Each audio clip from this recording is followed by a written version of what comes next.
one of the things that you mentioned that I wanted to maybe dive into more is you mentioned ICP research. Mhm. I pretty much never see anybody talk about this in the influencer space. Yeah. Because it's frankly, it's not exciting, right? Yeah. It's not, send TikTok, get TikTok shop influencers or whatever, right? And make a lot of money. But then it's important. Like we keep talking about ICP all the time to our customers. So I want Mhm. you to maybe like dive into that concept a little bit. Maybe if you could share another similar framework around how brands that are watching this can come up with their own ICP and then find the right creators accordingly. Because a lot of Yeah. times, like, one of the mistakes we see brands making is they go very broad with their creators. Like we'd see a vegan supplement brand who's reaching out to bodybuilding influencers because they think like that's the fitness influencer they should go for, but they should maybe be reaching out to vegan athletes or Yeah. someone like that, which is more niche. And that understanding will only come if they truly get their ICP. So can you maybe share an example or a framework? How do you go about doing ICP research? Yeah. So I do ICP research. This is something that I started doing a few years ago because within the brands and the companies that I was working with, we never seem to get to have like enough data about what people are doing besides like transformation or talking about their problems, which is also very important and it is part of the ICP. Mm, But one of the things that prompted me to this was the absolute chaos that is social media, especially with the introduction of TikTok. The mm, way content distribution has changed to the point where you cannot predict what's going to happen. yeah. And it prompted me like to think, okay, but what is the algorithm based on? The algorithm is based on human behavior. So basically, Mm, if we start understanding human behavior and human behavior within our bubble, like our branded bubble, mm, we don't need to worry about the algorithm anymore mm, because we know that no matter, yeah. you can give the example of LinkedIn, you can have a post flop.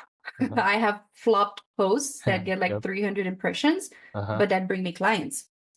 And Yeah. I don't care about that flop post because Yeah. I know why I'm making it, right? Correct.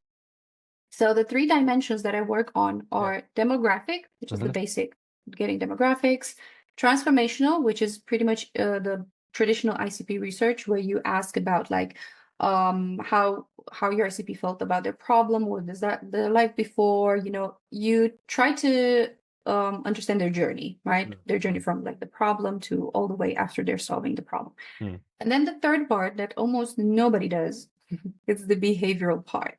And the behavioral part is where I want to understand ICP content consumption preferences mm, and habits. So I mm, want to understand where do they spend time, mm, what do they watch, and why. mm, Because there's a big difference between going on YouTube looking for food recipes, right? Intentionality behind that, like I want to create a recipe and I'm going and looking for that content mm, and spending time on TikTok where you have somewhat of an interest for food, but you're just like scrolling and the volume and the intention behind you sitting down and scrolling on TikTok is completely mm. different. So the content hits completely different. Yeah. Okay. Makes sense. Can you actually, so I think the demographic, so you mentioned three things. The demographic part should be like mostly obvious. I think also a lot of brands, when they do their ICP research, they purely focus on demographics. So they'll Yeah, be, okay, that's just the our ICP is a 35 to 50-year-old female living in the US, blah, blah, right? Whatever, right? So that's purely demographic. But you mentioned two other things. You said transformational and behavioral. Can you maybe solidify those two with examples? Like, what do you mean by transformational traits and then behavioral? Can you maybe give us an example and so that it's very, very crystal clear? yeah. So transformational, it means that think about it this way. Transformational is all about your product, Hmm. like in relation to the customer. Behavioral, it's all about your customer. It's all about them and their interests, and it's about what type of content they consume out there. So you can Hmm. think about it as like a circular motion because you establish the demographics, then you go to the transformational stuff, and then you go to the behavioral content. But the behavioral actually brings them and turns them into your customers. Hmm. So it's kind of like a cycle. Hmm. So for examples, I would say when you're doing transformational, focus on like what is it that your customer loves about your product, like main features and stuff like that. Hmm. Specific case studies on how they solve their problem with your product. Hmm. Could be anything, right? For example, you could find out that, I don't know, some people use your soda pop to take stains out of t-shirts. Hmm. I don't know. Yeah. But it could be a cool content idea. It could be a cool, like, top of the funnel content idea, right? Yeah. Why did they choose you over your competitors? Like, what did you have extra that prompted them? So this type of thing, and especially, how did they feel before that? How did they feel before? How did they feel when they found your product, and how did they feel after?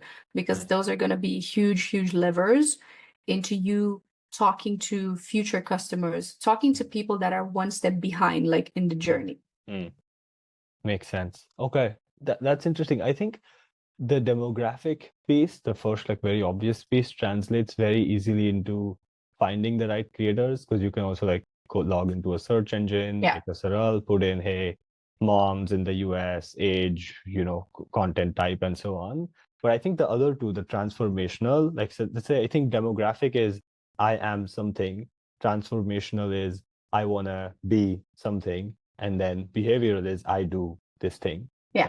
Right. So I think that's the right way to put it, right? So I think transformational especially is really good for any sort of content ideas, because then it's like you can list like the top 3 transformations, like you listed the top 3 features, and then you could just be like, make different content using that angle. Yeah. So, okay, that makes a lot of sense.